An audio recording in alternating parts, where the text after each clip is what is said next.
Hello guys, welcome back to Laddu's kitchen. இன்னைக்கு நம்ம சேனலில் வெஜ் ஹக்கா நூடுல்ஸ் எப்படி பண்ணுறதுன்னு பார்க்க போகிறோம். இது ஒரு சைனீஸ் ரெசிபி. வீட்டிலேயே சிம்பிளாக ஈஸியாக எப்படி பண்ணுறது அப்படின்றத நம்ம இந்த வீடியோவில் பார்க்கலாம். வீடியோக்குள்ளே போகிறதுக்கு முன்னாடி நம்ம சேனலை நீங்கள் ஃபர்ஸ்ட் டைம் பார்க்குறீங்கன்னா மறக்காமல் நம்ம சேனலை சப்ஸ்கிரைப் பண்ணி பக்கத்தில் இருக்க பெல் ஐக்கானை கிளிக் பண்ணி வச்சுக்கோங்க. வாங்க வீடியோக்குள்ளே போகலாம்.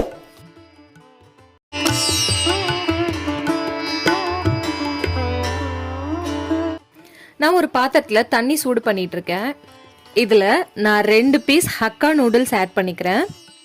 இது 4 பேர் சாப்பிட்றதுக்கான அளவு.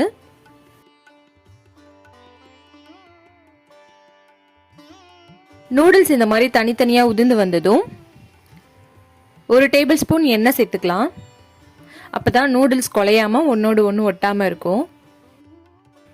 இந்த நூடுல்ஸ் ஒரு 5 to 7 minutes நல்லா குக் ஆகட்டும். பாருங்க, சூப்பரா ரெடி ஆயிடுச்சு. இது அப்படியே ஒரு ஸ்ட்ரைனர்ல சேர்த்து நல்லா வடிகட்டி எடுத்துக்கலாம். தண்ணி நல்லா ஸ்ட்ரெயின் ஆயிடுச்சு. இதுல 1 டேபிள் ஸ்பூன் அளவுக்கு எண்ணெய் சேர்த்துக்கிறேன், ஒன்னோட ஒன்று ஒட்டாம இருக்கிறதுக்காக. நூடுல்ஸ் பண்றதுக்கு தேவையான பொருள் எல்லாம் ரெடி பண்ணி வச்சிருக்கேன். அடுப்புல ஒரு பேன் வச்சுக்கலாம். பேன் சூடானதும் 2 டேபிள் ஸ்பூன் அளவுக்கு எண்ணெய் சேர்த்துக்கிறேன். இதுல பொடி பொடியா கட் பண்ணி வச்சிருக்க முட்டைக்கோஸ்,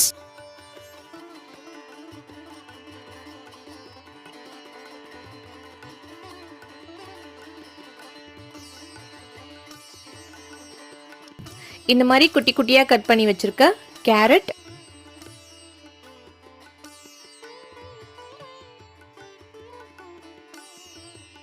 பெரிய வெங்காயத்துல ஒரு அரை வெங்காயம் இந்த மாதிரி மெலிசா கட் பண்ணி வச்சிருக்கேன், அதை சேர்த்துக்கலாம்.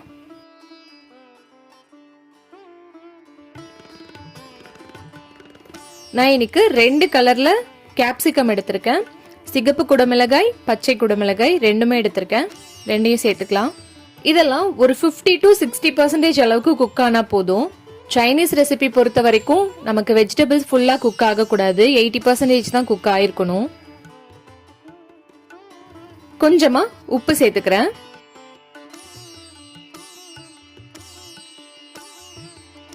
நான் கொஞ்சமா டொமேட்டோ கெச்சப் சேர்த்துக்கிறேன். 1.5 டேபிள் ஸ்பூன் அளவுக்கு லைட் சோயா சாஸ். நீங்க ஹெவி சேர்க்கிறதா இருந்தா இன்னும் கொஞ்சம் கம்மியா சேர்த்துக்கோங்க. அரை டேபிள் ஸ்பூன் அளவுக்கு வினிகர். இதெல்லாம் சேர்த்து நல்லா மிக்ஸ் பண்ணிக்குவோம்.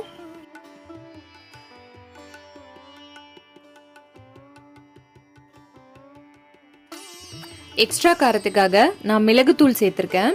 நீங்க மிளகுத்தூள் ரெண்டுமே கூட சேர்த்துக்கலாம். இப்போ நம்ம ஆல்ரெடி பாயில் பண்ணி வச்சிருக்க ஹக்கா நூடுல்ஸ் இதுல சேர்த்துக்கலாம். சேர்த்துட்டு அடுப்பு எந்த அளவுக்கு ஃபுல் ஃப்ளேம் வைக்க முடியுமோ அவ்வளோ ஃபுல்லா வச்சுக்கோங்க. இப்போ நல்லா மிக்ஸ் பண்ணி விட்டுப்போம்.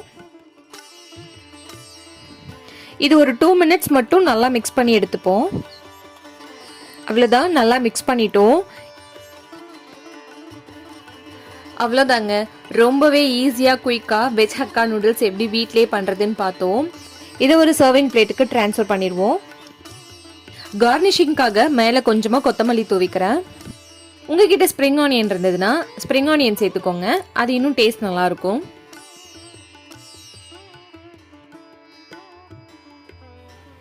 அவ்வளோதாங்க, வீட்லேயே ரெஸ்டாரண்ட் ஸ்டைலில் எப்படி வெஜ் ஹக்கா நூடுல்ஸ் பண்ணுறதுன்னு பார்த்தோம். இந்த வீடியோ உங்களுக்கு பிடிச்சிருந்ததுன்னா மறக்காமல் நம்ம சேனலை சப்ஸ்கிரைப் பண்ணி பக்கத்தில் இருக்க பெல் ஐக்கானை கிளிக் பண்ணி வச்சுக்கோங்க. நெக்ஸ்ட் என்ன ரெசிபி ட்ரை பண்ணலாம் அப்படின்றத கமெண்ட் செக்ஷன்ல சொல்லுங்க. இந்த ரெசிபியை மறக்காம உங்க வீட்டில் ட்ரை பண்ணி பார்த்துட்டு எப்படி வந்ததுன்னு கமெண்ட் செக்ஷன்ல சொல்லுங்க. தேங்க்யூ ஃபார் வாட்சிங். Eat healthy, stay healthy.